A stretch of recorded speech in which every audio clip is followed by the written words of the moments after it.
ఆ ఇంట్లో ఆ రాత్రి నవ్వులు వినిపించాయి. చిన్నారుల అల్లరి కూడా వినిపించుండొచ్చు. కానీ తెల్లారేసరికి అదే ఇల్లు నిశ్శబ్దంగా మారిపోయింది.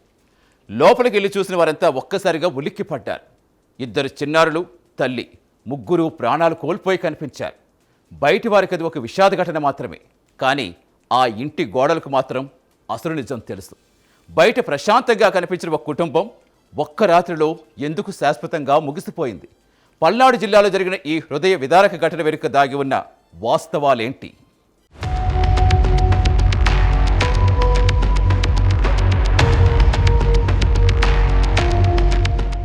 పల్నాడు జిల్లా వినుకొండ మండలం విఠంరాజుపల్లి ప్రశాంతంగా కనిపించే ఈ గ్రామంలో ఒక్క రోజులోనే ఊహించని విషాదం చోటు చేసుకుంది. ఉదయం లేవాల్సిన 2 చిన్నారులు నిశ్శబ్దంగా పడి ఉన్నారు. వారి పక్కనుండాల్సిన తల్లి కూడా ఇక ఈ లోకంలో లేదు. ఒకే ఇంట్లో 3 మృతదేహాలు కనిపించడంతో గ్రామం ఒక్కసారిగా షాక్కి గురయ్యింది. ఎవరికేం జరిగిందో అర్థం కాలేదు. కొద్దిసేపట్లో ఆ వార్త గ్రామమంతా వ్యాపించింది. ఆ ఇంటి ముందు చేరిన బంధువులు, పొరుగువారు కన్నీళ్లు పెట్టుకున్నారు. కానీ ఆ ఇంట్లో ఆ రాత్రి ఏం జరిగిందన్న ప్రశ్నకు మాత్రం వెంటనే సమాధానం దొరకలేదు.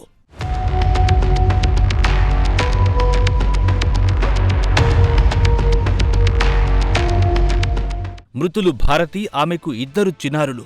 ఒకరు 6 ఏళ్ల వయస్సు, మరొకరికి 4 ఏళ్లు లేదా అంతకంటే చిన్నవాడు. పిల్లల నవ్వులతో కళకళలాడాల్సిన ఆ ఇల్లు ఒక్కసారిగా నిశ్శబ్దంగా మారిపోయింది. భర్త సునీల్ రెడ్డి స్థానికంగా పాల వ్యాన్ డ్రైవర్గా పనిచేస్తూ జీవనం సాగిస్తున్నాడు. రోజూ పనికి వెళ్లడం, రాత్రి ఆలస్యంగా ఇంటికి రావడం అతనికి అలవాటే. సంఘటన జరిగిన రాత్రి కూడా అదే జరిగింది. ఇంట్లో భారతి, 2 పిల్లలు మాత్రమే ఉన్నారు. ఆ తర్వాత తెల్లారేసరికి 3 ప్రాణాలు కోల్పోయిన స్థితిలో కనిపించారు. ముందుగా చిన్నారులకు విష పదార్థం ఇచ్చి ఉండొచ్చని పోలీసులు అనుమానిస్తున్నారు. అనంతరం భారతి ఉరేసుకొని ఆత్మహత్య చేసుకుంది. ఇక్కడే ఈ కేసు మరింత సంక్లిష్టంగా మారుతోంది. ఓ తల్లి తన పిల్లలను ఎందుకు చంపుతుంది? ఈ ప్రశ్నకు సమాధానమంత సులభం కాదు. బయట కనిపించే ఈ సంఘటన వెనుక నెలలు, సంవత్సరాలుగా పేరుకుపోయిన బాధలు, ఒత్తిళ్లు, నిరాశలుండే అవకాశం ఉందని నిపుణులు చెబుతున్నారు. అయితే ఈ కేసులో ఖచ్చితమైన కారణం ఏదో ఇప్పటికీ అధికారికంగా నిర్ధారించబడలేదు. వినుకొండ, నా పేరు సురేష్ నాయక్. ఈరోజు మార్నింగ్ ఒక లేడీను 2 చనిపోయారని చెప్పి, పిల్లలు చనిపోయారని చెప్పి అనేసి పోలీస్ స్టేషన్ నుంచి మాకు ఇన్ఫర్మేషన్ అనేది సిఐ గారు ఇవ్వడం జరిగింది. దాని నిమిత్తం వాళ్ళు వచ్చేటప్పుడు బిలో 7 ఇయర్స్ అయి ఉన్నారని చెప్పి అని కూడా తెలియజేశారు. బిలో 7 ఇయర్స్ కనుక ఎవరైనా చనిపోయి ఉంటే కనుక దానికి సంబంధించి ఎగ్జిక్యూటివ్ మెజిస్ట్రేట్ ద్వారాగా ఇంక్వెస్ట్ జరగాలి. కాబట్టి ఆ ఇంక్వెస్ట్లో ఈరోజు మేము కూడా పాల్గొనడం జరుగుతుంది.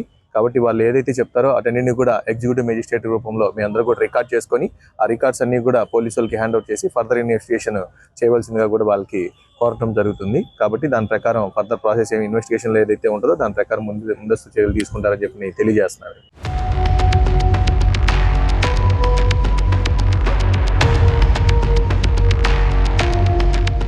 స్థానికులు చెబుతున్న వివరాల ప్రకారం దంపతుల మధ్య కొంతకాలంగా మనస్పర్ధలు కొనసాగుతున్నాయనే ప్రచారముంది. ఇంట్లో తరచూ గొడవలు జరిగేవని కొందరు చెబుతున్నారు. భర్త చెడు అలవాట్లకు బానిసయ్యాడని, సంపాదన కుటుంబానికి సరిపోకుండా పోయేదని మరికొందరు ఆరోపిస్తున్నారు. అయితే ఇవన్నీ ప్రస్తుతం స్థానికుల వాదనలు మాత్రమే. దర్యాప్తు పూర్తయ్యే వరకు వీటిని తుది నిజాలుగా భావించలేం. ఈ కేసులో మరో కీలక అంశం సూసైడ్ నోట్ ఉన్నట్టు వస్తున్న సమాచారం. పోలీసులు అలాంటి లేఖను స్వాధీనం చేసుకున్నారని ప్రచారం జరుగుతోంది. అందులో నా చావుకెవ్వరూ కారణం కాదని రాసి ఉందని చెబుతున్నారు. అయితే ఆ లేఖ నిజంగానే భారతి రాసిందా? అందులో ఇంకేమైనా వివరాలున్నాయా అనే విషయాలపై పోలీసులు అధికారికంగా పూర్తి సమాచారం వెల్లడించాల్సి ఉంది.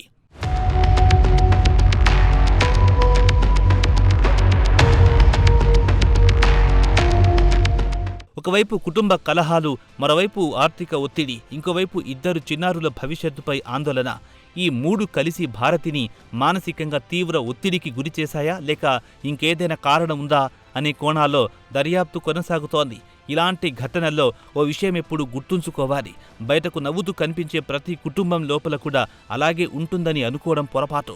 చాలా కుటుంబాల్లో సమస్యలు నిశ్శబ్దంగా పెరుగుతుంటాయి. అవి బయటకు చెప్పుకోలేని స్థాయికి చేరినప్పుడు కొన్నిసార్లు ఇలాంటి విషాదకర నిర్ణయాలకు దారితీస్తాయి. అయితే ఎలాంటి పరిస్థితుల్లోనూ పిల్లల ప్రాణాలు తీసుకోవడం లేదా ఆత్మహత్య పరిష్కారం కాదు.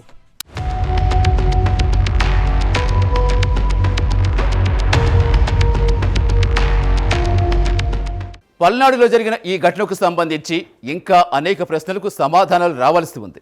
పోస్ట్ మార్టం నివేదిక ఏం చెబుతుంది? ఫోరెన్సిక్ పరీక్షల్లో ఏం తేలుతుంది? సూసైడ్ నోట్ నిజమేనా? కుటుంబ కలహాలే కారణమా? లేక మరో కోణం వెలుగు చూస్తుందా? ఇవన్నీ దర్యాప్తు పూర్తయ్యాకే స్పష్టమవుతాయి. కానీ ఒక్క విషయం మాత్రం మారదు. ఆ ఇంట్లో మళ్ళీ పిల్లల నవ్వులు వినిపించవు. ఓ కుటుంబం శాశ్వతంగా చెదిరిపోయింది. 3 ప్రాణాలు తిరిగి రావు. ప్రతి విషాదం వెనుక ఓ కథ ఉంటుంది. ఆ కథలో కనిపించేది చివరి ఘట్టం మాత్రమే. కనిపించినది చాలాసార్లు ఎన్నో రోజుల మౌన వేదనే.